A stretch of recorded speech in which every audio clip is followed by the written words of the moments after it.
China is refusing to negotiate with President Trump on U.S. tariffs. In fact, the nation is taking the trade war to a new height.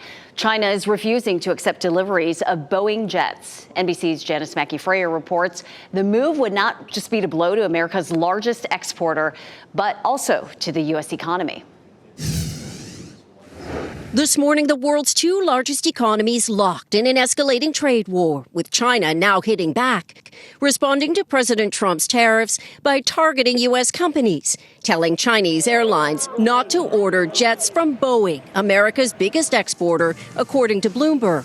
President Trump accusing them of reneging on the big Boeing deal, of fully committed to aircraft. Overnight, tech giant NVIDIA projecting that U.S. tariffs will cost it a possible $5.5 billion.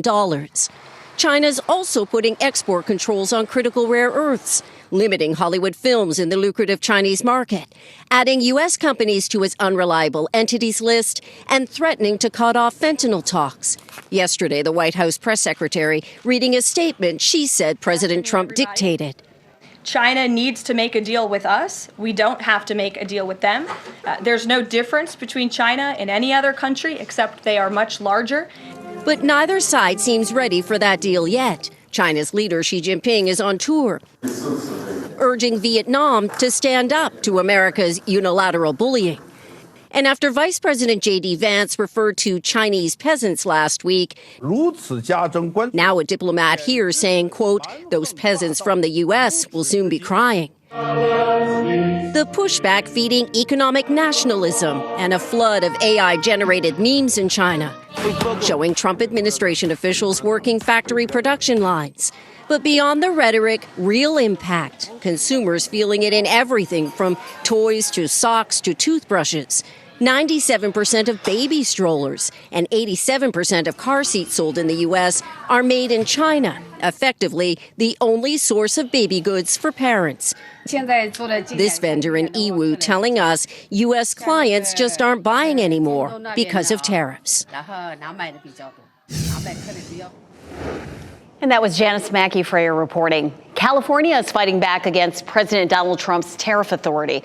California Governor Gavin Newsom is set to file a lawsuit in federal court suing Trump over his use of emergency powers to enact sweeping global tariffs.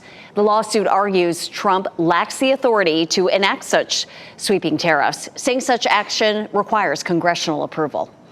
Spending on motor vehicles and parts was up a whopping 5.3% in March from February. That was the strongest monthly pace since January of 2023. Supplies of new and used vehicles for sale are declining rapidly as consumers flock to stores ahead of potential price increases due to the tariffs.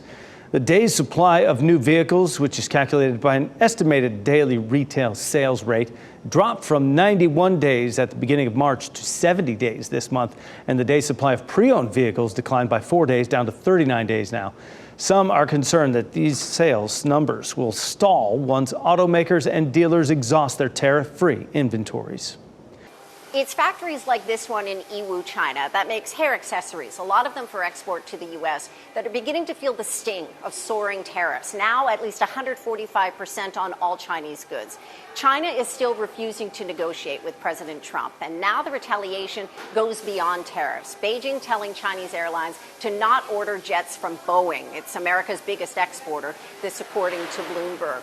China's also putting export controls on critical rare earths. It's limiting Hollywood films in the Chinese market, adding U.S. companies to its unreliable entities list, and threatening to cut off talks on fentanyl. The White House has said that President Trump is adamant that we don't have to make a deal with China. China needs to make a deal with us. But neither side appears ready to make that deal. China's leader, Xi Jinping, has been on a tour of the region, shoring up partnerships and trade deals with Vietnam, Malaysia, and Cambodia. Part of the diplomatic ramp-up is allowing economic nationalism to flourish online here, along with a flood of AI-generated memes showing Trump administration officials working on factory production lines. But beyond the rhetoric, there is real impact for consumers, feeling it in everything from toys to toothbrushes to baby goods. Tariffs do pose a risk for China's economy, too. It's no secret that growth is slowing here. But for now, neither side of this trade showdown appears willing to budge. Janis, Mackey, Frayer, NBC News, Yiwu, China.